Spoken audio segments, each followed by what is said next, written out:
Hope everybody's having a great Sunday. Welcome into McWhorter Stadium in Clemson, South Carolina. It's the series finale between the Syracuse Orange and the Clemson Tigers. Beautiful day for softball today. And Green due up in the first inning. Lopez, Evans, Knight, Alves, Clyde, and Starr. Shannon Depking is the coach. And Scott, we're speculating the Syracuse Orange are still standing. All of the non-starters are still standing down the third baseline. I'm not sure what this is for. Oh, they're having a standoff over here. One of the Tiger players is over here on the right side. I'm not sure what they're doing. That's Ansley Houston. She walks away, and now the Syracuse Orange walk away. So, little gamesmanship early, maybe. That's one of the oddest things I've seen in a while. There's still a couple of Syracuse players standing out there. Well, having a good time. That's how it's going to be. They're ready to go out at both teams now, laughing and pointing at each other and having a good time. So, Great stuff. Great stuff. In the circle for the Tigers, Brooke McCubbin, the sophomore. That's some great numbers this year.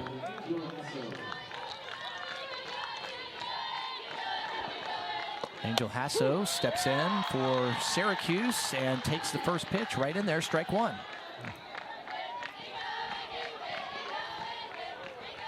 A lot of people may be shaking their head about Brooke McCubbin getting a start, but I'm not surprised at this. She's a highly touted player out of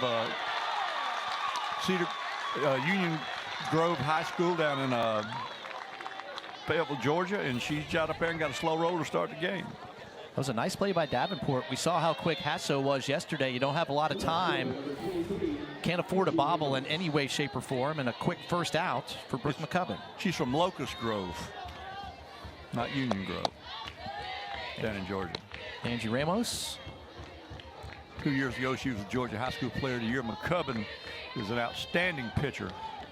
It's just been hard for her to get innings. I mean, when you've got Cagle and Millie Thompson up there, it's just hard to find innings. Count even now, 1-1. Did you do anything to get in trouble? Me? Yeah. I did not. Okay. The boss is in the booth, and I just didn't know if you had done something. We have the boss man here, Mr. Rick Bagby, with us. Keeping an eye on us. He's sitting closer to me, so I'm. you might be right that I'm the one potentially in timeout here and don't know it. Our benevolent leader.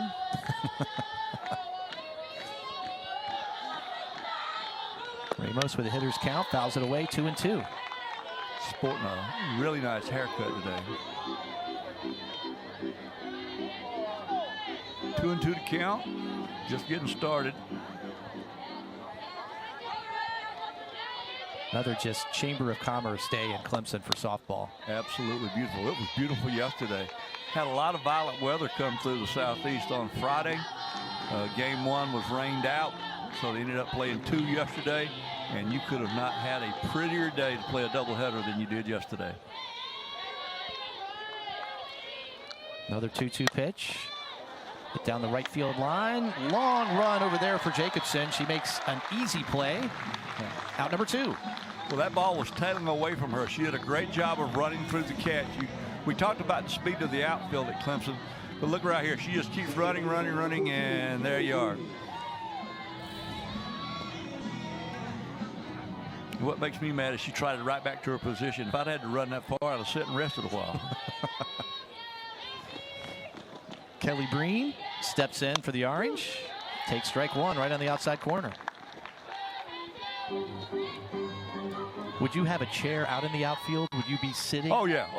In between pitches? Okay. I'd have a chair in the outfield. I'd get up when I needed to. I would think so. Breen hits one right back up the middle, just past the diving Maddie Moore, and that's the first hit of the game for Syracuse. Yep, but that was a good at-bat and a nice firm swing by Breen. And they've got a little two-out something started here. You'll see right here the ball is just driven right back up the middle. Maddie Moore tried to make a play, but she just couldn't reach that one. It happens. Cleanup hitter, Madeline Lopez. Missed just outside. Ball one. Kelly Breen on first base does not have any stolen bases or attempts this season. As you see, Lopez, the freshman from Texas. Way out in front of that one. Got a piece. It was really funny. Yesterday, game one was the closer of the two games, but the Syracuse hitters looked a little bit overmatched against Cagle. They did. And then you send Millie Thompson out there, and she very, very quietly let hitters go 1 for 4, 0 for 4, because she gives up the ground balls. And so, but now McCubbin's a little bit in between Cagle and Thompson. And we've talked about it. Clemson's got another fine pitcher sitting down there in the bullpen, and Rachel Spencer. What a luxury. As you see, she dismisses her with strike 3, but we'll talk about that more. Madeline Lopez goes down. Brooke McCubbin's first. Clemson Tigers, coached by John Rittman, of course. Clark, Moore, and Cagle due up in the first. Jacobson, Logaleo, Oda, Vieira, Miklesh, and Davenport round out the very strong starting lineup for the Clemson Tigers. And in the circle for Syracuse, Madison Knight. She did a good job yesterday. She surely did, but she's got to navigate this. 417, 340, 525, 364, 340. That is the first 5 batting averages in the Clemson lineup. Mackenzie Clark had the big triple and scored on a throwing error to help break open the game in the bottom of the 4th inning yesterday. Swinging at the first pitch, fouls it away. Took a big swing there. Now, Clemson does have an advantage in the fact that they have seen Madison Knight already this weekend. Yes. The Syracuse batters have not seen McCubbin. Clark shows bunt, pulls it back. Knight was really the most effective of the 4 Orange pitchers yesterday. When she came in relief in game 1, starting pitcher giving up back-to-back homers and felt like the game was getting away from Syracuse. Knight settled everything back down and kept Syracuse right in it. She sure did. She gave her team a chance to get back in the game. Clark takes ball 2 inside. And that right there is an interesting shot. The Syracuse catcher, Alves, is left-handed, and which is unusual. And when she has to reach across, sometimes that will take an inside pitch on a right-handed hitter away from a pitcher, because it looks like she's having to move for a ball, but she's not really having to move. She just has to move her mitt a little bit differently than what umpires are accustomed to seeing. Interesting. Absolutely nothing wrong with a left-handed catcher. We saw her make a great throw yesterday to nail a runner.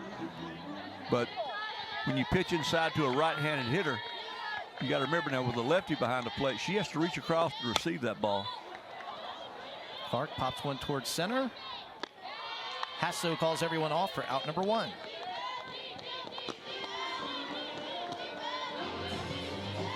Mark, we got a pretty good crowd in here today. I see a few empty seats. We did start at noon, so some people still may be at church or getting their day going. They may trickle in here, they may not, but it's a beautiful day for everybody that's here. It is. Maddie Moore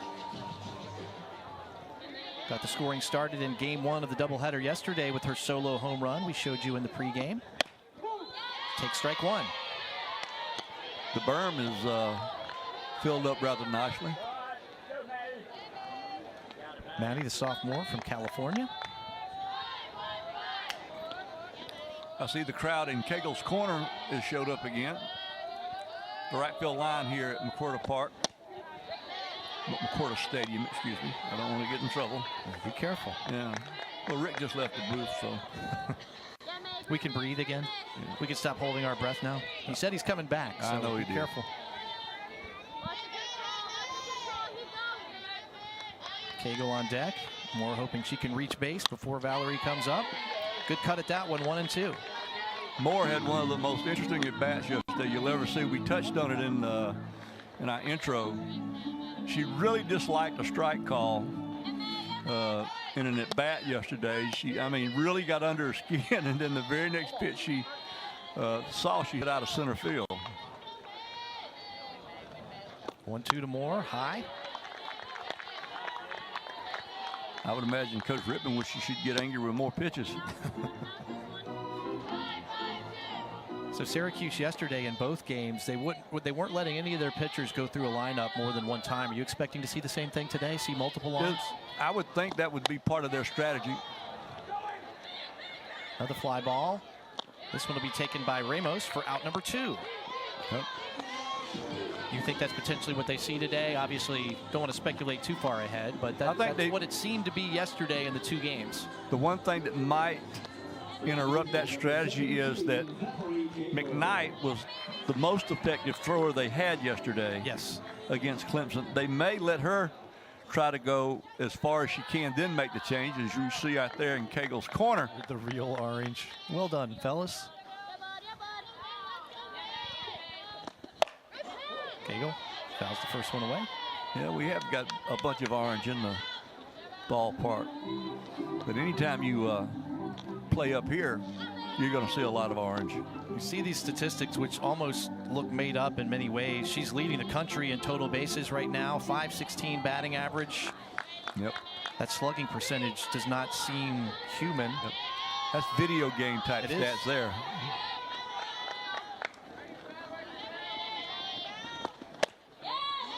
This is just outside. They really pitched around Cagle yesterday with 3 walks she drew between her 2 hits. I think they got her out one time. You were just gesturing to me. Catcher having to reach across again might make things a little complicated for the umpire to give that call. That pitch was pretty close on what would be the outside corner for Cagle. That one was well outside. Yeah, they were very careful, as I was saying with her yesterday.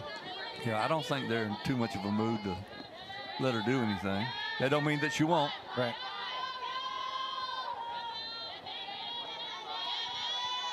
I really like the Clemson white home uniforms.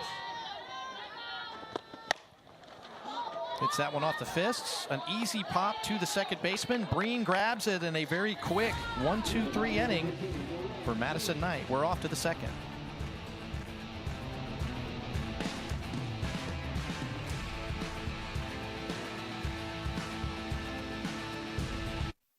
Treating this just like any other game, and we've got a game plan, and we're going to come out and execute on it. Oh, yes. She's got a very, very impressive resume.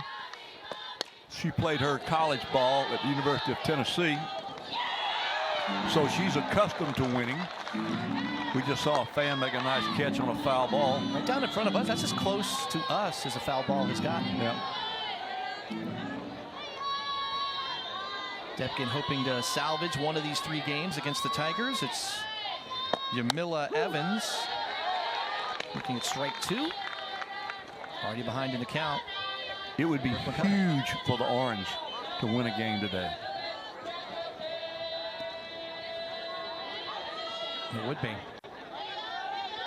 Evans shows bunt, pulls back. Oh, that didn't miss by much. 1-2. We don't have the best of views, but that certainly sounded like a strike. Take a look at the replay. A little bit outside. Might have been a little off. Vieira tried to frame it back in. Evans again continues to show bunt. Gets a piece of that one. Good cut. Anytime right now you see her squaring up like that, she's using that as a timing device more so than faking bunt. Yeah. Part of her routine, in other words. This is a timing device right here. Pops that one up. Let's see if it stays in play. Good job by Cagle to call everyone off for out number 1. Yeah. Cagle does a really nice job out there at first base. John Rittman tells me if she had to, she could play shortstop. She is a very, very good defender. But now if I'm an All-American pitcher and I'm out there playing first, I'm just going to tell the catcher and the other pitcher, I'm not going to run that far for a foul ball. Somebody better get out there and get it. Madison Knight, the pitcher. And she is hanging on. This is a great at bat for her. Madison Knight is only a freshman. Just a baby.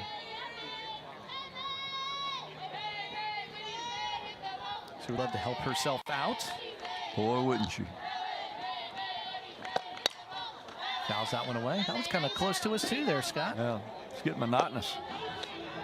So would Coach Rittman let Valerie Cagle coach a game?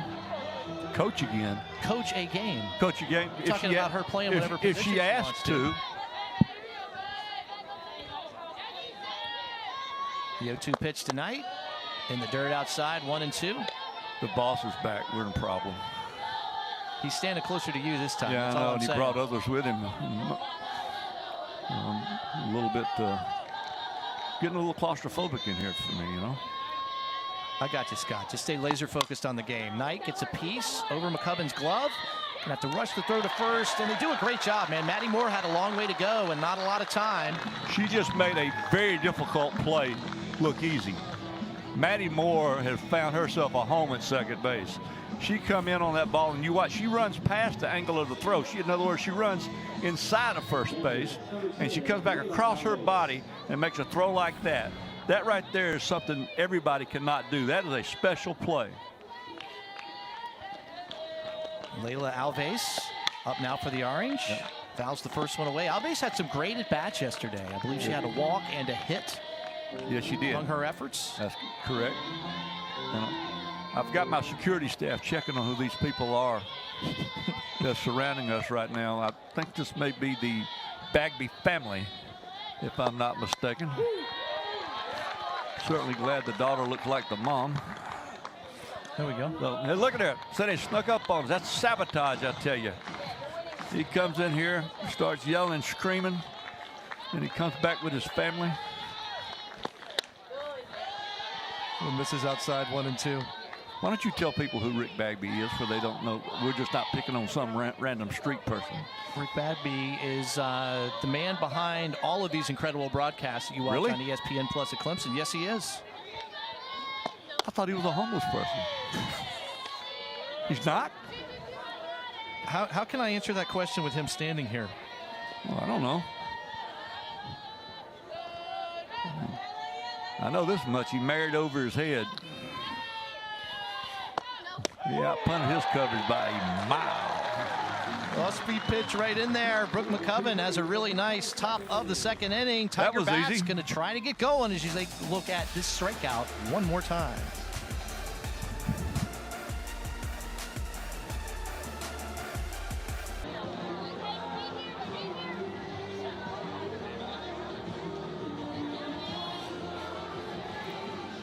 Good crowd on hand, continuing to trickle in on a gorgeous Chamber of Commerce Sunday afternoon in Clemson, South Carolina. Tigers looking for the sweep of the Syracuse Orange. Clemson winning both ends of the doubleheader yesterday. There we go. I love the berm people. That's where you would be. If you weren't here, you better believe I would be. I'm glad you're here, man. That's my clientele out there. That's my demographic. Caroline Jacobson takes the first pitch outside, or inside, excuse me, 1-0. If some of the viewers are thinking, wow, I see a couple of empty seats right there. Why can't they?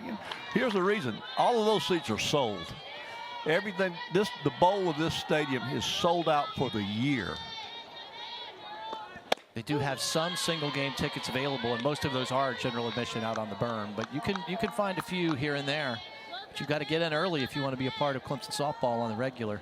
Over 1,900 fans per game is what they've been averaging so far this season, one of the tops in the whole country. It's been a huge success, the launch of this program here. Jacobson, a very, very handy addition to this Clemson lineup. We talked about it yesterday, but it bears mentioning again. She is a graduate transfer who played at Duke University, is all in the Duke record book, but she's come down to play her final season here at Clemson. Hammered towards center field. Long run out there for Hasso, and a spectacular play. Boy, I thought that was going all the way to the wall. Well, now Hasso is no slouch at all. That is one of the top players that Syracuse has, and you watch her. She does a great job of running this ball down because, as you said, that had double written all over it. Yeah, she made that look easy. Coming off the bat, I thought that was either headed for the wall or maybe over her head, but she did a great job.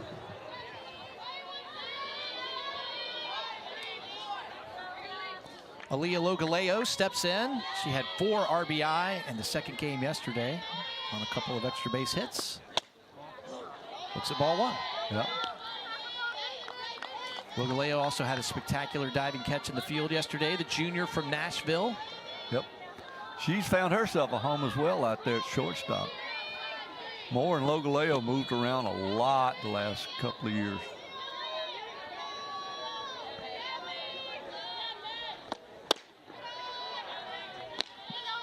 Two and 0. Yep. Madison Knight did not give up any runs yesterday in her efforts in game 1 of the doubleheader. You know what? She's got a nice mound presence out there. What I mean, she's business. Like when she's out there, she's open for business.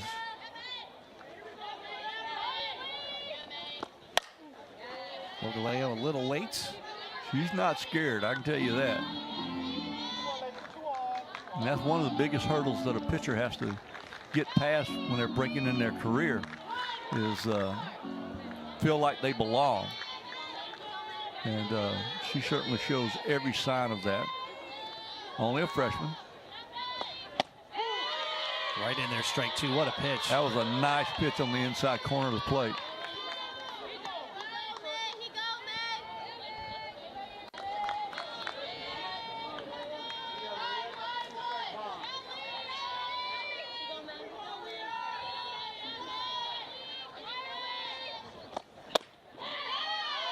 Just inside.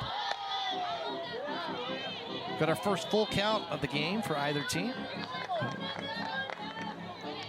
Logaleo sporting, it looks like gold face paint with some glitter today.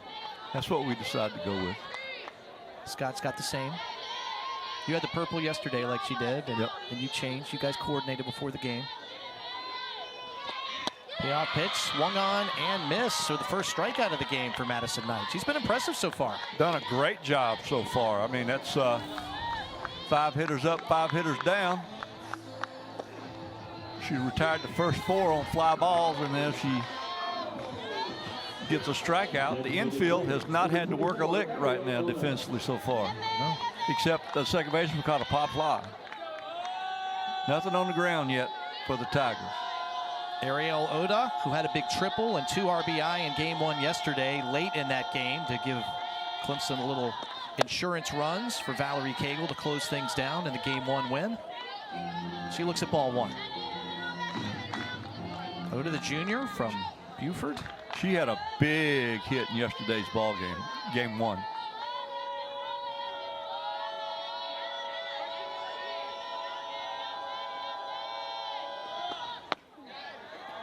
It was her hit that provided Cagle a little bit of breathing room as she navigated through the Syracuse lineup.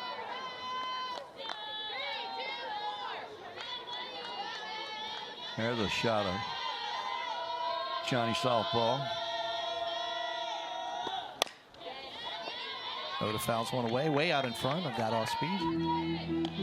There he is, wearing his custom-made orange. Head coach of Clemson Tigers, John Rittman. I know we'll talk more about him later. I know I will. I'll throw in a word or two as well. Yeah. It's well deserved. Strike 2. Yes, Madison Knight has had her command working so far. She is doing a very good job out there.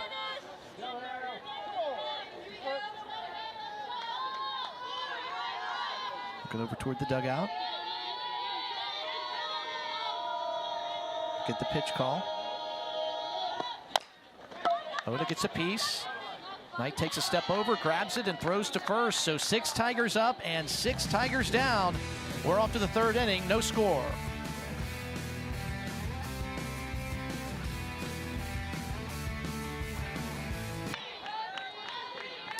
Clyde Starr, and then back to the top of the order with Hasso due up here in the 3rd for the Orange. And just as a quirk in the schedule, next weekend Clemson is off in the conference, but they'll still be playing here at home. Be hosting a tournament next weekend. The Clemson Classic, I think it is. And hey, they invited us back, Scott. Don't know if you'd heard, but we'll be back next weekend. Well, so far. Yes, yeah, I guess there is time this week for them to make some adjustments. Yeah, the viewers do not need to adjust their sets If you look to the left of the screen, you see a very bald-headed man with an orange shirt on, sitting with his family. Right above the ACC, right above the ACC. Yeah, right. That is Mr. Rick Bagby. He came in here to laud us and praise us and give us all sorts of glorious words, but he offered no extra money. So he went out and sat in the stands with his family. We love the kid, Mr. Bagby, but he's a good dude. Everybody in the room now just groaned. So roller to short. Logaleo over to Cagle for out number 1. We talked about it yesterday. Clemson plays very, very good defense, and their infield is no different than the outfield as far as being good. You look, Logaleo just does that so well. She comes to the ball, stays through the ball, does not allow herself to become stationary, gets her shoulders in the right position to make good throws. Great job.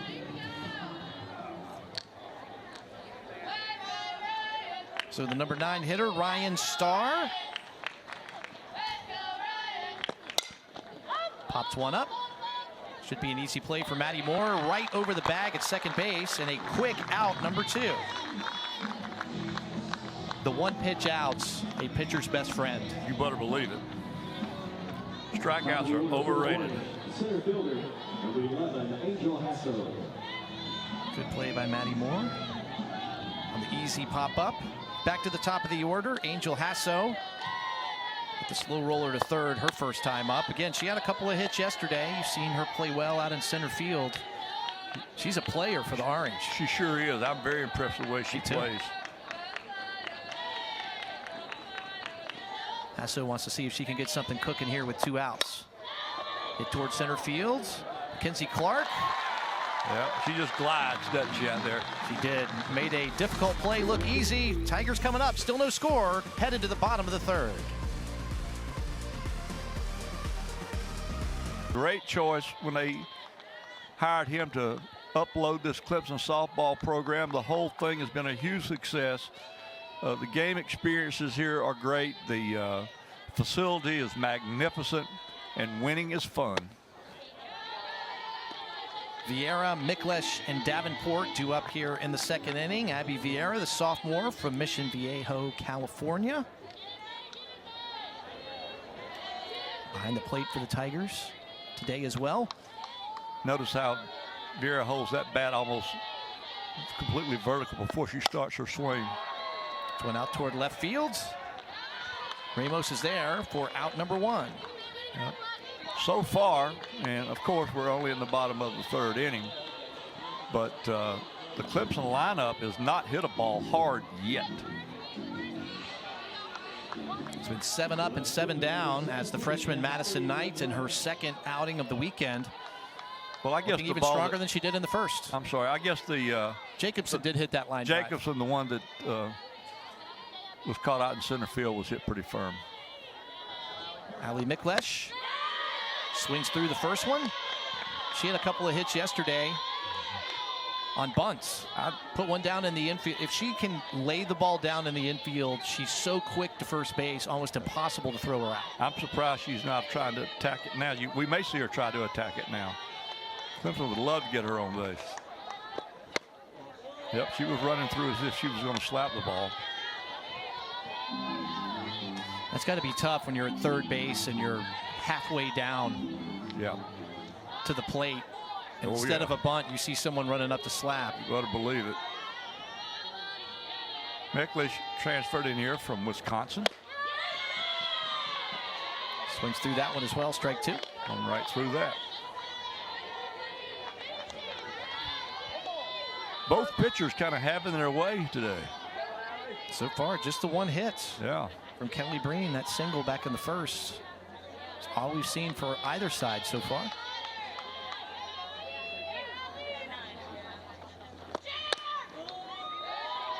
You know, when the bats go cold or the bats are not popping like you want them to, it really puts the onus on the pitcher to hold that opponent right there till we can get something done for you.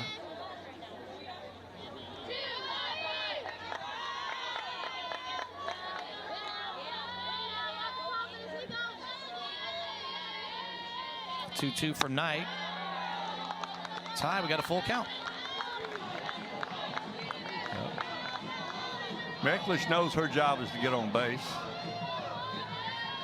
I would expect Knight to challenge her right here. I think this ball will grab a good portion of the plate. Payoff pitch. McCubbin literally just slaps and gets a piece of it so she can see another one. But, yep, got Albies on the leg there. She's taking her time getting back in there. Looks over to the dugout to get the signal. That's a big change in recent times. Pitches being called from the dugout. They give everybody a wristband with the codes on it. Yep. And McCubbin draws her walk, so she does her job. That's the first base runner for the Tigers. And it's going to bring up Reedy Davenport.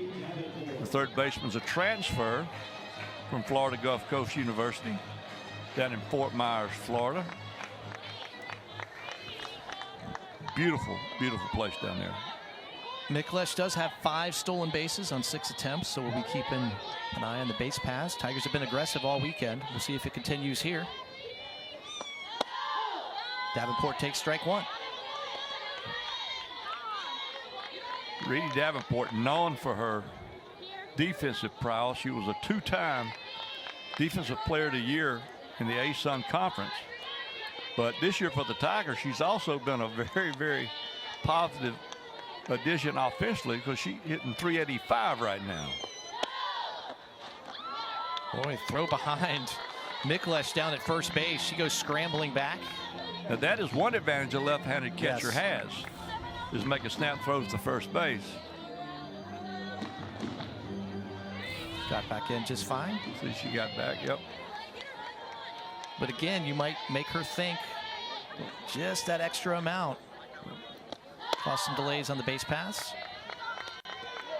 With the count 2-1 now, I think this is a good time to look for her to run. Because you're thinking, okay, she's behind the count, so this pitch is probably going to be a strike or something close to a strike. That's going to give Davenport a chance to put the bat on the ball, and we could avoid a possible double play if I'm running. Let's see if she goes. Nope, she was not going. So once again, for like 15,000th time this season, I was wrong. No comment. None needed.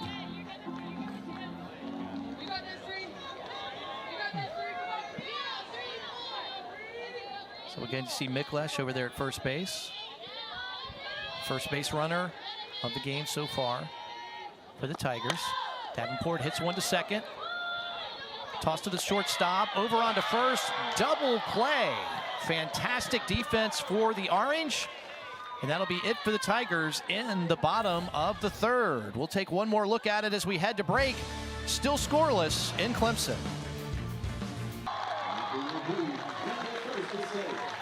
I think it's Lee Corso who says, not so fast, my friends. We had a review of the double play. It looked like that Reedy Davenport might have beaten the throw to first base, and spoiler alert, you just saw her standing on first. She was safe. Yep, she beat the throw. We thought we were going to see a review of that play, and we did. And so the Tigers keep a runner at first base, but now there's 2 outs. But you've got Mackenzie Clark at the plate, and she's capable of doing just about anything. So again, we're still in the bottom of the third inning. We thought we had an inning-ending double play with Davenport doubled up at first, but we did not. You saw her beat out the throw, so it's Davenport on first now, 2 outs, bottom of the third, and as Scott was just saying, back to the top of the order for the always dangerous Mackenzie Clark.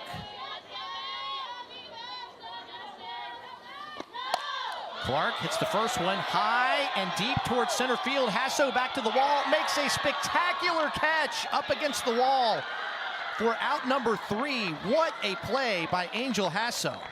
Hasso just saved 2 runs. That ball was going to get out of here, I believe. Let's see. Yes, sir, that ball was going to be out of here.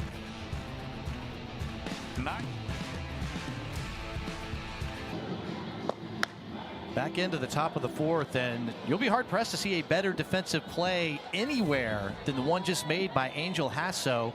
Coming back against the wall, she was putting her hand back to see where she was at, leaps up against the wall and makes a grab, probably saved at least one run. And with Mackenzie Clark on the base paths, that one gets past you and hits off the wall, she may round all 4 bases. I think that ball was going to leave the ballpark. If there had been 2 mile an hour less wind, it would have been a no-doubter. But as a result, Hasso was able to go out there and get the last out, robbing Mackenzie Clark of possibly 2 RBI. So Ramos, Breen, and Lopez up now here in the top of the fourth, and you see the flags. You were just referencing it, Scott, blowing in. If they wouldn't have been blowing in quite that hard, that might have been a 2-run homer for Mackenzie Clark. Ramos tries to lay a bunt down, does not get into fair territory, and she's behind 0-2. So a pitcher's duel so far. Brooke McCubbin, sophomore right-hander for the Tigers, taking on Madison Knight, the freshman right-hander. And scoreless through 3. Yeah, excuse me. Now both pitchers are seeing hitters for the second time, and hitters are seeing pitchers for the second time. And McCubbin takes care of Ramos. Strikeout number 3 for her. Low ball with some movement. That one's tough. You can break this game down. You can be as scientific as you want to be. You can have all sorts of formulas. But let me tell you something. Good pitching makes good hitting look bad. And we've seen some good pitching out of the Clemson dugout all weekend long. And Madison Knight, in both of her appearances in this series, has provided the Orange with some very good pitching. Kelly Breen has done something no one else has done this entire game. She actually has a hit, the only hit for either team so far. Mark, I was having a conversation years ago with the legendary Bobby Cox, former manager of the Atlanta Braves, and we were talking about pitching, and he said, let me tell you something. When you got all the pitching your team needs, go get some more. Yeah, can't ever have enough. And that is so true. And you're seeing that now become true in softball. Used to be in softball, if you had 2 good pitchers, that's all you had. Yeah. You didn't even have relief pitchers. And but now the game has evolved, the hitting has evolved, the athletes have evolved, and now you need a pitching staff. Now it's not nearly as broad as a baseball pitching staff, but you need to be 3 or 4 deep. And Clemson is most definitely 4 deep. Well, we've seen Cagle and Thompson already. McCubbin doing great so far. You've got Spencer as well, we haven't seen yet this weekend. Spencer would be a #1 starter for about 90% of the teams in NCAA Division I. It's popped up out toward left field. Miklesh settles under it for out number 2. And I want to assure everyone that I am not exaggerating when I say that about Reagan Spencer. She is a top shelf pitcher. She leads the team in the ERA at 0.47. Works a lot of relief. I mean, she has appeared in 7 games, but she's only started 2. So isn't it great if you're John Rittman to have that in your back pocket, knowing that you've got a starting quality person down there ready to relieve if necessary. Madeline Lopez seeing if she can get something going here in the 4th. Lines one to Valerie Cagle, who makes a spectacular defensive play of her own, and she is all smiles as she heads to the dugout. Brooke McCubbin still has not given up a run through 4. Let's take one more look. Valerie Cagle spears it. And the Tigers are starting to break into that world. That's what you say, the usual suspects? Yes. I mean, powerful Oklahoma, powerful UCLA, Oklahoma State, outstanding. And then right up there in their 3rd year of existence, those little old Clemson Tigers. It's Maddie Moore, Valerie Cagle, Caroline Jacobson. Those are the 3 batters you want up if you're the Tigers and you're looking for some runs. Moore 0 for 1 today. I do want to point out, though, there's other people in the ACC that are newsworthy. Florida State has an outstanding program. Virginia Tech, a fantastic program. As you see a soft line drive off of Maddie Moore's bat, caught by the second baseman for the put out. Breen just kind of meandered toward the hole at second base and made that catch. Let's take another look at the defensive play that Valerie Cagle made, spearing what would have been definitely a single. I told y'all she could play. She does a little bit of everything, doesn't she? Yeah, Scott's going way out on a limb here for sure. Tigers still hitless here in the 4th inning, and Syracuse yesterday in the 2 games, you would see a pitcher go through the lineup one time and then come out. Today we're seeing Madison Knight staying in. She's going through this lineup for a 2nd time, and obviously she's been essentially perfect so far except for that walk. Why would you take her out?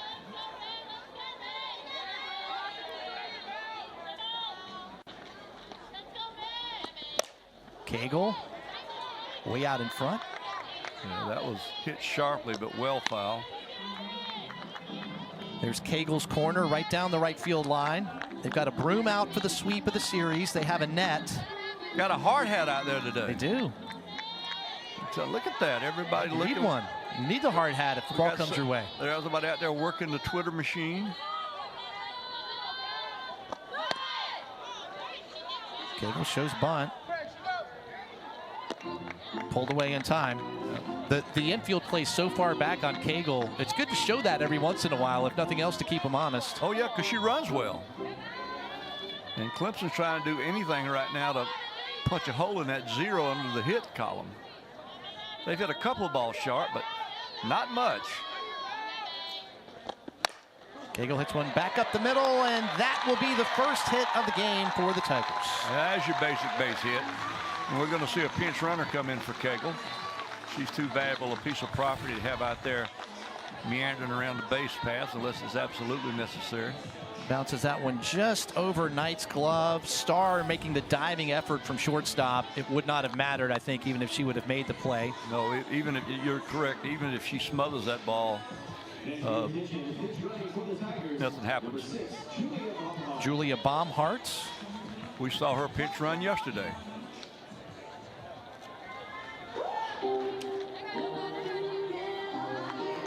Right fielder number 10, Caroline Jacobson steps in. As you see Baumhart over on first base. 2nd base runner of the game for the Tigers after the first hit. Jacobson wants to keep it going. Hammers the first one sharply, foul. yeah. I don't think Coach Rittman even flinched over there, did he? No, he's a man of steel. He is. That's S-T-I-L-L. Baumhart comes to the Tigers from Dagsboro, Delaware. Oh, you're getting, that's right. You're on the board for Yes. Dagsboro. We were talking about that yesterday. Jacobson pops the next one up. And a really nice play by the catcher Alves for out number 2. Boy, a pitcher loves those. We've talked about that before too. Those cheap outs. Put outs made in foul territory. That is a good thing. You got to wonder now, how many innings do we go before Clemson starts getting frustrated and starts maybe pressing a little bit with the bat? Logaleo, a 4 RBI game yesterday. I can assure you, the longer this game goes as it is. Baumhart into second base safely, but not by much. That was a great throw by the second baseman. By the second baseman? By the catcher. We knew what you meant. Shortstop. We were there with you. Everybody's taking time to go out here and talk about stuff. They're trying to probably stalling to see if anybody's going to get a look at what happened there. It was a very close play down there. Let's see what we got. Nope, she beat the route. That was a good call. Baumhart, it looks like getting the hand with a mitt in there just underneath the tag. Yep. She made the correct call. So the Tigers have a runner in scoring position now with 2 outs. They've been totally dormant practically offensively today. And now with 1 poke, they can take a lead.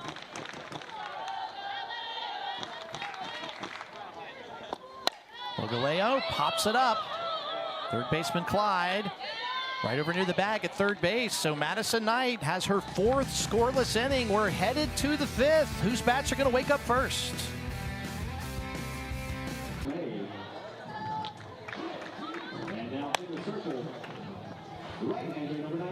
So you can close the books on Brooke McCubbin. She went 4 scoreless innings, and now we have the junior right-hander, Regan Spencer.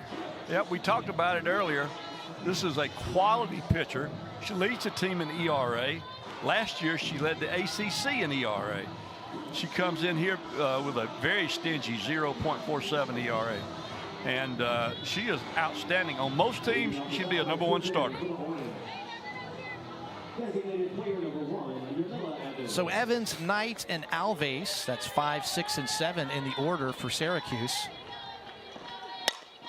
First one hit between short and third, so a leadoff single for Evans. And the Orange trying to get something cooking here in the 5th. Yeah, that was a well-struck ball. It's kind of a rude greeting, isn't it? It is. The new pitcher. You're going to see a pinch runner coming here for Evans. Going to be number 44, Gabby Lantier. Pinch running for the Orange, number 44, Gabby Lantier. Lantia. So we've got a new first baseman in for the Tigers as well. Madison Mays at first. At the plate, pitcher number 27, Madison Knight. At the pinch runner now for Syracuse. Ball gets away from the catcher, and the runner will advance down to second base. Now there's a mistake that you don't want to see happen. The Tigers have made 2 pitches in this inning, and the Syracuse club has a runner out there in scoring position with nobody out. As I said, I was wondering how deep this game would go before they started getting a little tight out there, because I mean the underdog is hanging around. So Lantia comes in to pinch run, takes second on what I'm guessing they're going to call a pass ball. They do call that a pass ball, and is now 2-0 on the hitter, Madison Knight, who has a chance to help herself out in the circle. She surely does. Her job is to get that run to the third any way she can. A ground ball on the right side, anything. That one misses high, 3-0, so you got to wonder now. Somebody needs to walk over there and have a talk with Regan. We see Davenport. Reedy Davenport going over there doing that. And if you're Knight right here, I would guess you're taken, but I may be wrong about that. She was. Do you think about a sacrifice over to third here, or are you swinging away? Well, I would not take that out of the realm of possibility. I mean, it's been very difficult for the Orange to score against the Tigers, and I'd get that runner over to third base any way I could.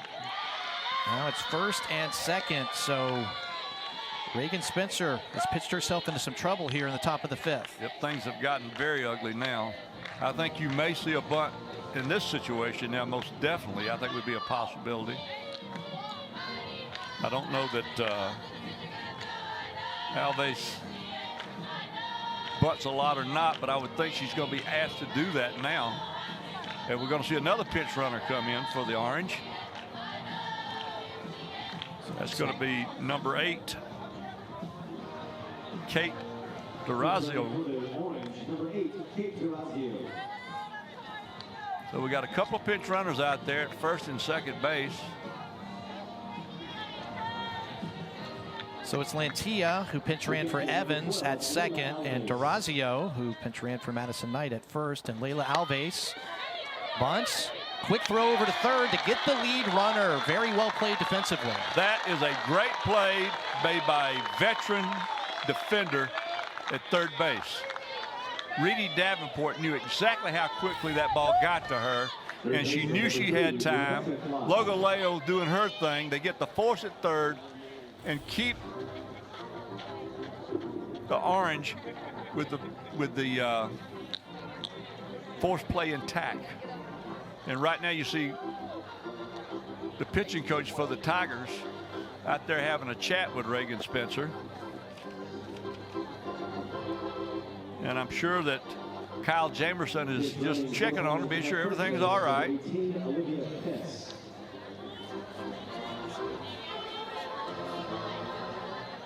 The Orange are still a base hit away from maybe getting a run in this game. Spencer now has the good fortune of having an out to work with, and we see that Millie Thompson was getting some work in down in the bullpen. She could be either just working out or she may be warming up now. So Rebecca Clyde steps in, takes strike one. You know, sometimes it takes an out just to settle a pitcher down. We'll just have to see what happens here. But you can almost feel a little bit of momentum creeping into that third base dugout over there with this situation. Clemson's accustomed to taking their opponents, and by the fifth inning being rather comfortable with a lead, whether it be 2 runs, 3 runs, 4 runs. But here they set 0-0, and they've only had 1 hit on the day. And that pitch just misses, 2-1. Spencer thought she had strike 2 there. Well, Clemson's had a lot of things happen in this inning, and the pitcher cannot allow the umpire's calls to even get near her head. And now at 3-1, this is a very, very, very much crippled pitch that's going to be coming in. And what I mean by a crippled pitch, this ball has to be around the plate. The hitter does not have to guess about that. So it feels like a big moment in this game. The 3-1 pitch, she swings through it, strike 2. Being aggressive. I'd throw that one again. Well, that was a great pitch. She just kind of threw the ball by the hitter there. Clyde had no chance. So DeRazio on second, Alves on first, Clyde at the plate, payoff pitch. Right in there, strike 3.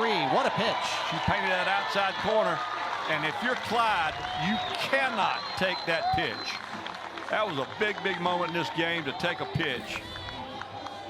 Looks like we're going to see a pinch hitter come up for the Orange here. Number 26. That's Ponzier. Posner. It looks like Taylor Posner. See what we got on her.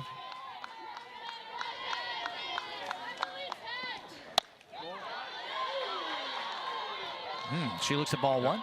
Posner, the sophomore from Downingtown, Pennsylvania. Only hitting .217. But now, after all that trouble, Reagan Spencer's got 2 outs, and she's an out away of getting out of a mess. Posner swings. Over at third base, Davenport, another great defensive play. Grabs it, steps on the bag, and Reagan Spencer wiggles off the hook. Tigers coming up, looking for some runs. And some great defensive efforts from Reedy Davenport. Got the Tigers out with no damage in the top of the 5th. It's Oda, Vieira, and Miklesh due up for Clemson here in the bottom of the 5th. Yeah, momentum was clearly living over there in the third base dugout, and then all of a sudden it decided to walk right back to the first base side. And as you were alluding to on the break, when you're an underdog, you only get 1 or 2 times in a game to damage your opponent. And that was Syracuse's chance right there. So they may get another one. Yes. What is it? If you're going to take a shot at the king or the queen, you best not miss. You had a shot right there. We'll see if they can continue to find a way to get another one. And if Madison Knight keeps pitching this way, they very well might. Oda in there in the box. I can't help but think about the triple she hit yesterday. In game 1. It kind of gave a lot of breathing room to the Tiger pitching. And that was Miss Cagle. Close ball game until then. 2-1 game. Oda takes ball 2 inside. We saw some weird plays in game 1. Yes, we saw the ball slip out of the catcher's hand and end up in right center field. That's right. You know, we just saw a lot of stuff. Saw a collision at first base yesterday. Yep. We had somebody trying to call timeout and hit a home run. Oda hits one out towards short. Long throw, sails over everybody. Oda takes a big turn. She's going to try to take second base, and she does. A great aggressive base running choice by Arielle Oda, and she's on second base with nobody out. Feel like they're going to call that a single and an error. I don't know. Could you have gotten Oda? Let's see. It would have been close. We'll see how they score it. And just as we talked about momentum in the third base dugout during the first half of this inning, now momentum is completely on the right field side and standing out there on second base. Oda, I'm sure, was given a hit and advanced to second on the bad throw. Yep, it does go as a hit and error. So the single, just the second one of the game for the Tigers, and the error, Abby Vieira. Say error and Abby Vieira. Yeah. Back to back and mess it up like I just did. Vieira's at the plate now with a lot of choices to be made. Do you try to sacrifice the runner to third? You could think about it, but what Vieira really wants to do is put the ball in play on the right side. That will get Oda over to third base. If she's not bunting, she's trying to pull the pitch. Yeah, Oda does have 3 stolen bases on 3 attempts. You just saw her and how she hustled a second. You know how quick she is. Well, with her speed, you don't necessarily have to steal third base because you think any kind of single is going to get you home. A long fly ball to right is going to get you to third. And a base hit will definitely score you.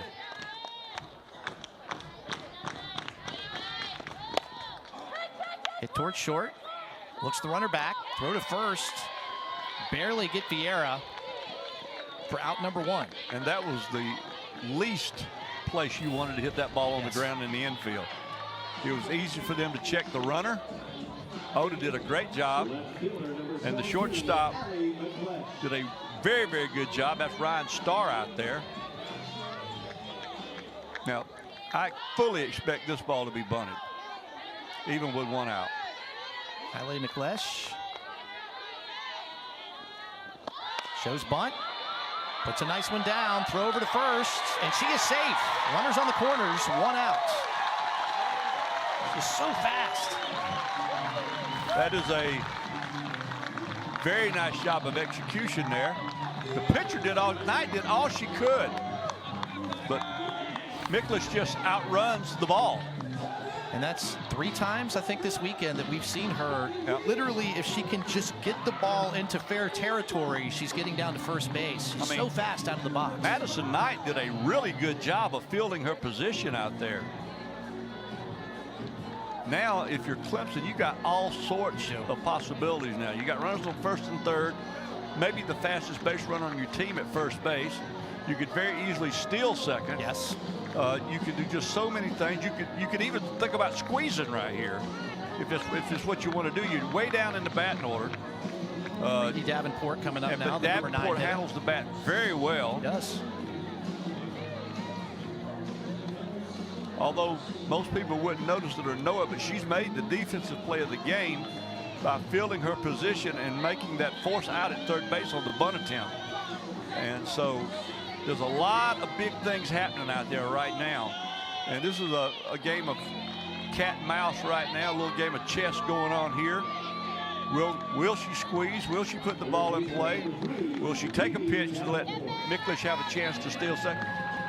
Mark, this is just about more than I can handle. It is. Lots of strategery going on right now. So you've got Oda at third. McLeish at first. Davenport at the plate. Shows bunts. That was the squeeze play. It was. Davenport's frustrated. She knows if she got that down, it was 1-0. She also knew she had a good pitch to bunt. Because the last thing you want to do is see a bunt go up. I tell you, you can call John Rittman a lot of things, but not aggressive is not one of them. He's always putting pressure on the other team. Yep. I have called him a lot of things. I'll let you two sort that out. Yeah, we do. He's pretty good at it too, by the way. They doubled up on the squeeze. And that was going to be all kinds of chaos if that ball would have stopped right in front of home plate. Yeah. With Oda barreling in, all the infield crashing, but it's now 0-2. So the one thing with the defensive alignment they were doing, if Oda could get herself stopped, she could have gotten back to third because nobody was coming behind her to check it up. And she would have outran anybody back to third base. Yeah. But now Reedy is buried in the count, 0-2. And if you're Knight, you got all sorts of pitches you can make right here. Outside, and they are going to let Nicholas steal second base. So now 2 runners in scoring position. Yep. So you can say this has been a productive at-bat. They did get the runner down to second base here, which will make things better for the on-deck hitter, and that's a very dangerous Mackenzie Clark. But Davenport wants to do some damage of her own right here. Takes one inside, 2-2. Showing good veteran patience in the box. Buried herself early with the 2 bunt attempts. Now she's come back to make it 2-2. She may get a halfway decent pitch to hit here.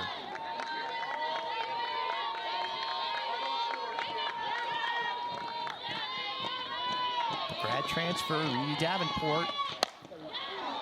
It's one foul. Yep. Down to the Syracuse bullpen. I think a few more people have trickled in here. I think they must have, as we say down south, they had to go to preaching before they came here. There you go.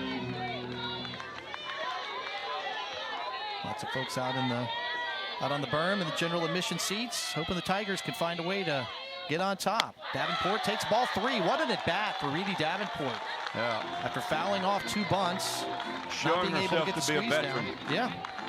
Now full count. And you've got Mackenzie Clark looming on deck. There is no doubt, and this is probably one of the greatest understatements. This is the biggest pitch in the ball game right now for Madison Knight. Davenport hits one to second. The run will score, so she did her job. You see her looking at her dugout, smacking her hands together. That is exactly what you expect a veteran to do. That is a unselfish veteran. You see her, she reached to poke that ball out there towards second base. She got it done, and she was happy with herself even before reaching the base. That was great to see. Now, and also, Miklish is now over at third base with Mackenzie Clark up, so the infield has to be on your toes because Clark can bunt it. And of course, she can hit the ball in the gap, she can hit the ball out the park. Clark hits the first one, a little pop to second base, an easy play for Breen. But Reedy Davenport. So the Tigers find a way to take the 1-0 lead going to the 6th, and it's Valerie Cagle time back in the circle, Scott. This is not a big surprise that Cagle's out there. We noticed that she'd come out of the defensive lineup, and we suspected that she was out there out of the lineup to go down there and get her arm ready, and I thought it would not be until the 7th, but Coach Rittman has decided he's not going to mess around with this, and he's going to go get them. We've had a major situation develop in the press box. My soda pop spewed. Luckily, there was no injuries. We've had an eventful day in the press box so far. Oh, we've had a lot of stuff going Multiple visits from the boss man. Oh, it's just too much stress. You having trouble with your soda, and a really good ball game to boot. Tigers on top 1-0. Kaya Keller is now at first base. Well, don't let this 1-0 conference game get in the way of talking about the soda spilling. It's back to the top of the order for the Orange. It's Hasso, Ramos, and Breen due up. I demand an investigation to know if that was indeed an accident or was I set up.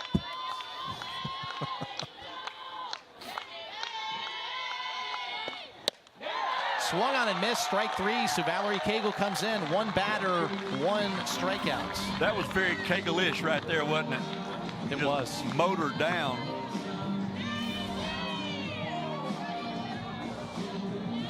You see Shannon Depking looking on. Her team's played really well this weekend. They were right in game 1 until the bottom of the 6th inning, where the Tigers added a couple of runs, and they're right in this one. She is to try and take down one of the top 5 teams in the country. Coach Duncan is a very fine young coach. She's going to do very well. She's done well everywhere she's been. Yes. Ramos is in. Swung on and missed, strike 2. And Cagle is not messing around right now, just going right after these batters. Yeah, this is, as we've talked about so many times, she's just different.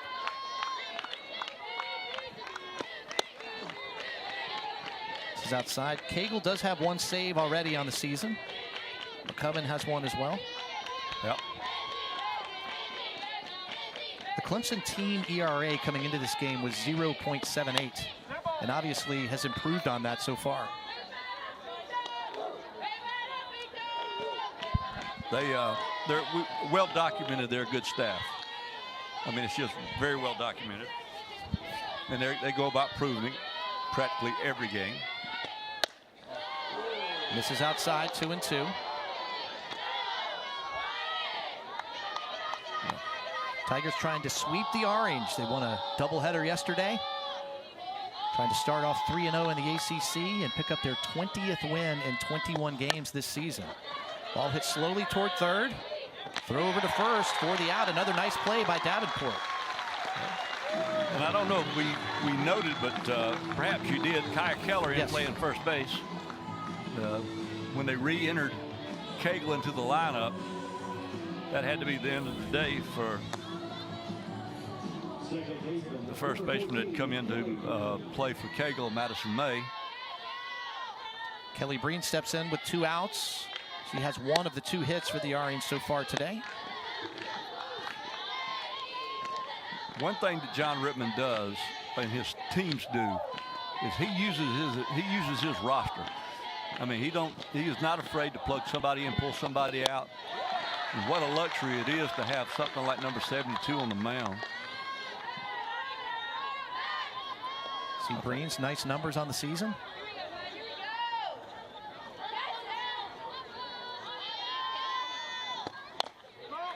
Fouls that one away, and Cagle is 1 strike away from getting through the top of the 6th inning with this lead intact for Clemson.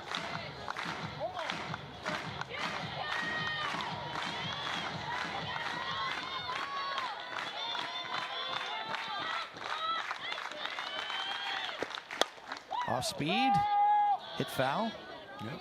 Well, Breen was waiting on that one. She sure was. She got a good piece of that one for a 1-2 count pitch.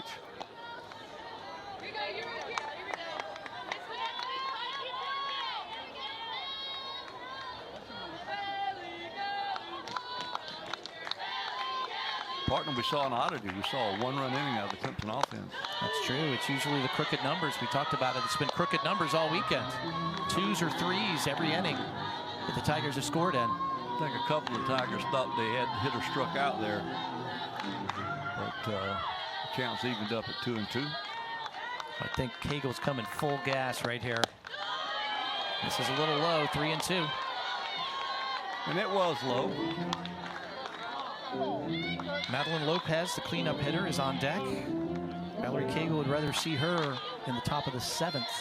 Yeah, there's no advice that you give a pitcher like Cagle. You just let her go out there and do her thing. But if I had anything to talk to her about, is I would constantly remind her that her best is enough. She doesn't need to help it. She don't need to try to help the pitch. Don't overthrow.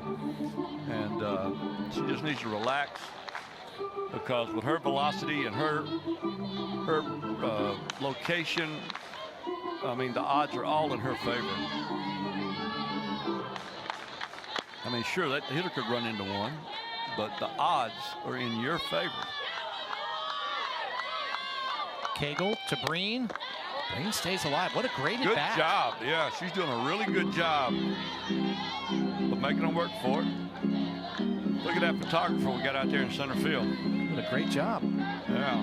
He's got it dialed in. Yeah. Wants to see a Valerie Cagle strikeout. Look at the cameraman giving us a wave. You think the Tiger waves at us? Of course not. Chop towards third. Davenport, another nice defensive play. Valerie Cagle comes in, gets him 1, 2, 3 in the top of the 6th. But a little insurance would be nice for the Tigers. They're coming up. It's the Clemson Classic next weekend. UNC Greensboro, Jacksonville, Bryant, Charlotte. So 4 games over 3 days for the Tigers next weekend. And there's one additional game in there too, I think, because I think there's a winner's game on Sunday of that tournament. So there's actually one more game in there. And I will. So bottom of the 6th now for the Tigers. We talked about next week Clemson's off within the conference. But starting the following weekend, they've got 2 weekends of road trips in the conference. It's Maddie Moore, Cagle, and Jacobson here. That's who you want up when you're trying to add some insurance runs in the 6th. And Madison Knight still in the circle. She's been tremendous for Syracuse today. I've been very impressed with the freshman. She'd love to keep this game right here at 1-0. She surely would. And I stand corrected. Clemson is at home the next 2 weekends. They got Virginia coming here before they go on the road. Let's head out towards short. Scooped up by Starr. Over to first for out number 1. I tell you what, Knight has had herself a very good day. She has. I mean, a very good day. I said earlier in the game, she's out there looking like she belongs.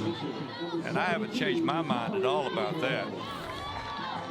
A confidence builder for a freshman, for sure. Syracuse had a missed opportunity, and Clemson took advantage of their 1 scoring opportunity. And that's all it's been in this game. The rest of it's been all pitching. Cagle trying to help her own cause, and she's in the circle now. Looks at strike 1. Cagle today, a pop up to second, and a single. Single, yes.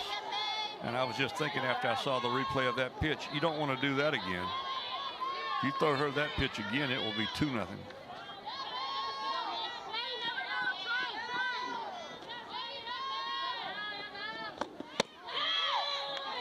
1-1. That was not a strike, but that was a very good pitch that time by Knight. You don't want to give Cagle something that she can turn on or get a lot of the bat on. As we see Cagle's corner again, complete with the fishing net, the hard hat. I think there's a lacrosse basket out there, or stick, whatever they call them things. Outside 2-1. Again, Cagle had 3 walks in the 2 games yesterday. They really were careful with her. I would assume Madison Knight's going to be doing the same thing here. Yeah, you would think.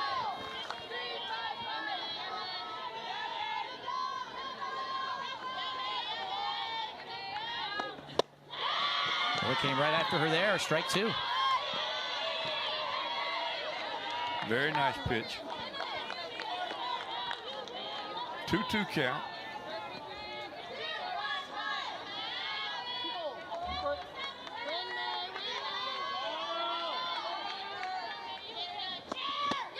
Swung on and missed, strike 3, and Madison Knight celebrating in the circle as she should. Absolutely. Gets the strikeout of Valerie Cagle. That's a personal victory for that young woman. She's telling herself right now, I just struck out one of the best hitters in the country. And again, I really believe this. I mean, this has been a great outing for Knight. I mean, she has to, win or lose, she has to leave here feeling very confident. Absolutely. I mean, if I can do this with this Clemson lineup, I mean, I'm not going to be scared of anything else I see all year. But now she's still got to get Jacobson and get back in the dugout, and you see Jacobson just yank that one foul. So 2 outs now in the bottom of the 6th. You see the score. Tigers up 1-0, trying to complete the sweep of the Orange. I think the crowd would want to hang around after the game. It's such a pretty day. But they'll probably go find something else to do.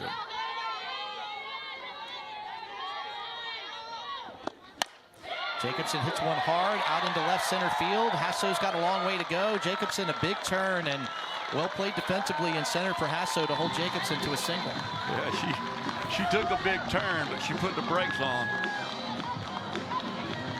Good job by the center fielder. We've talked about her. We've talked about Hasso all weekend. She did a good job of getting over there and cutting that off. And there you see now Johnny Ballgame going to put in a fresh pair of legs to run. That's going to be number 5, Ainsley Houston. This is a job she's done many times for the Tigers, pinch run. And yes, she is a threat to steal. And I would be highly, highly surprised that at some point in this at bat she doesn't go. It may be first pitch go. We see Aaliyah Logaleo.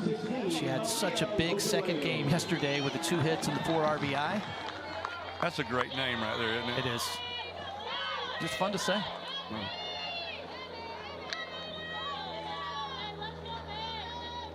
So Houston at first, going on the first, but no, she's not going. She took a big jump. I thought she was off. She's just getting it measured. Count 1-0 now. This may be the time. She's not going to hang around at first base very long.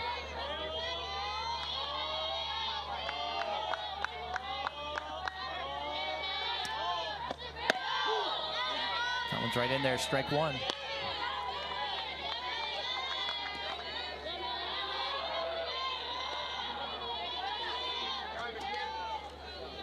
I just really have been impressed with Madison Knight. I know we've beat that horse to death, but when you're seeing so much good pitching, that's what you talk about. Logaleo hits one high down the line, going into foul territory. Over the corner of the wall. It had the distance. It was just about 15 feet foul. Somebody ran down there and grabbed that ball in a hurry.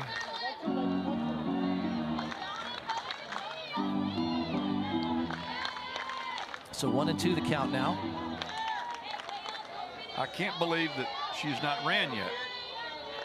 See the wind blowing in, not helping the hitters at all. You can hit one out of here today. You're going to have to really get a hold of it.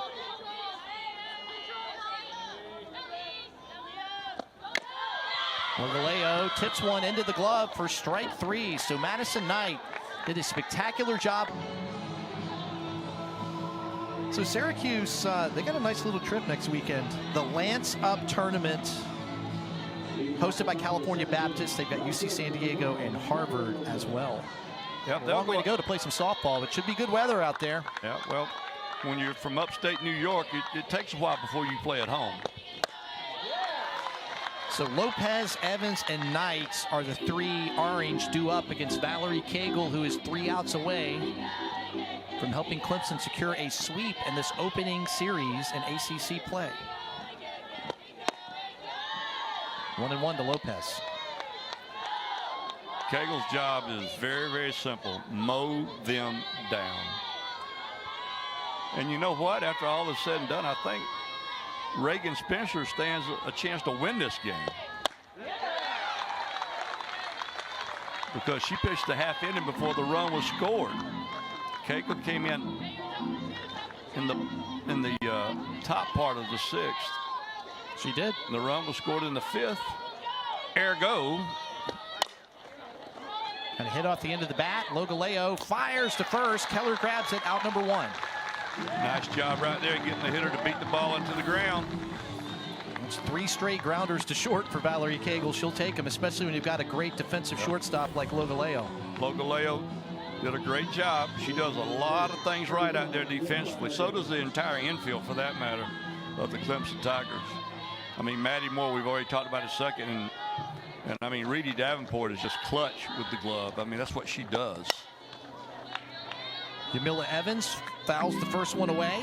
Evans does have 1 of the 2 hits for Syracuse. Yep. Well, I mean, hits have been a rare commodity. There's only 6 total for the game.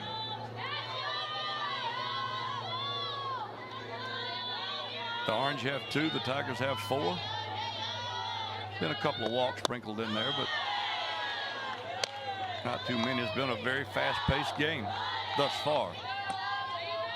When you're a team like Clemson, they're used to this in football. You get everybody's best shot, right? Yeah. I mean, they've got you circled on the calendar. Syracuse has played really well this weekend and still have a chance to win here in Game 3. They have gone toe-to-toe with these Tigers. Make no mistake about it. I know that the Orange are picked to finish in bottom part of the ACC, but people had better be aware when they come to town because they're playing pretty hard-nosed ball.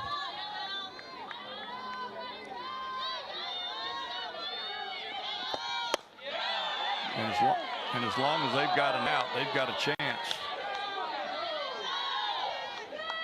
Count now 3-1. You don't want to put a runner on base. You don't want to put the tying run on base here in the 7th. No, you do not. Tigers thought she might have gone around and appealed the play to first base, but they said that Evans held her bat back. Hit one past Logaleo at short. So Evans has her 2nd hit of the day. The tying run is now on first base. And the go-ahead run comes to the plate. And what happens is when a pitcher finds himself in a 3-1 count, the hitter knows the ball's going to be in the zone. And she did a good job of just sitting there, seeing it and hitting it, and hit it firmly back up the middle to get on base. And that is a beautiful thing to see if you're the Syracuse coaching staff. First pitch to Knight. Third, gets the lead runner at second, fires to first. Keller comes off the bag, so it's not a double play. Everybody's looking, wanting to know if they're going to take a look at it, see if she held the bag or not. So it looked like a game-ending double play. Referees are talking about it. Let's see it again. Second over to first. They're saying her foot came off the bag. It was tough to see. Cagle. They are gonna review. Her foot's on the bag right there, Scott. Okay, but watch right here. I can't see the. Oh. The toe is going to be what it's all about. Looks like her heel is on the bag, but it's tough to tell. Yep. Well, that's going to be close. Boy, don't you know that Syracuse is going to be disappointed if the game ends on an overturned call.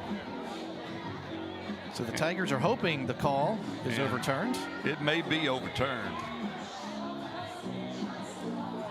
We don't have a clear view of the bases and the feet and all that kind of stuff, but let's take another look. It looks like her heel's on the bag, but it's tough to tell. Ball in the glove now. Boy, Scott, it looks, I mean, the umpire's got the perfect view. You can see him looking right down at the foot. I mean, to me, that looks out. It does. What do you say? It looked like her heel was still on the bag when she caught the ball. Ooh. Ooh. So close.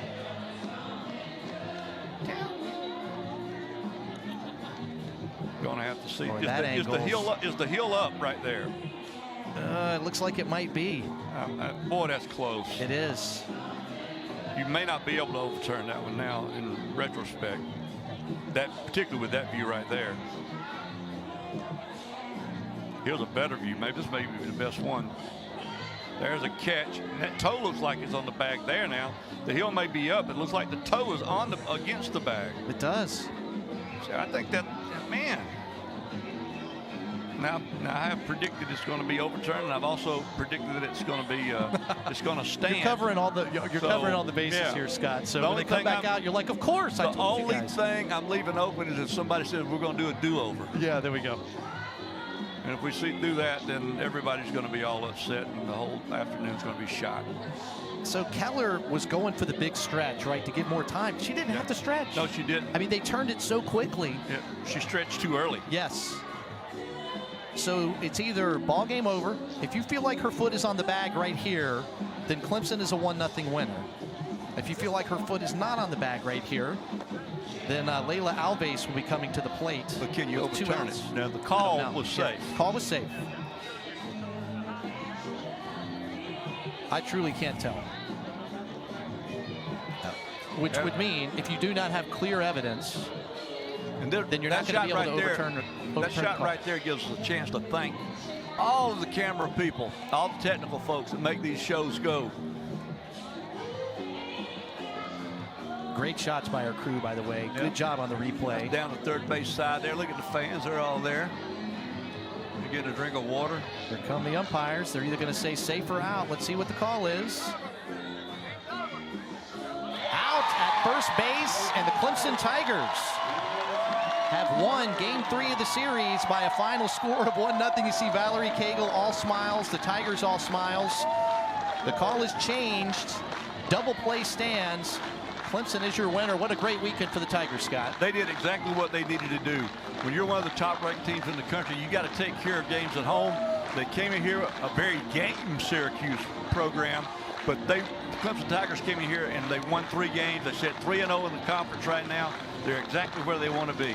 If I am Syracuse, I leave here with confidence, saying, hey, I can play with anybody, because we did this weekend. We played nose-to-nose with Clemson.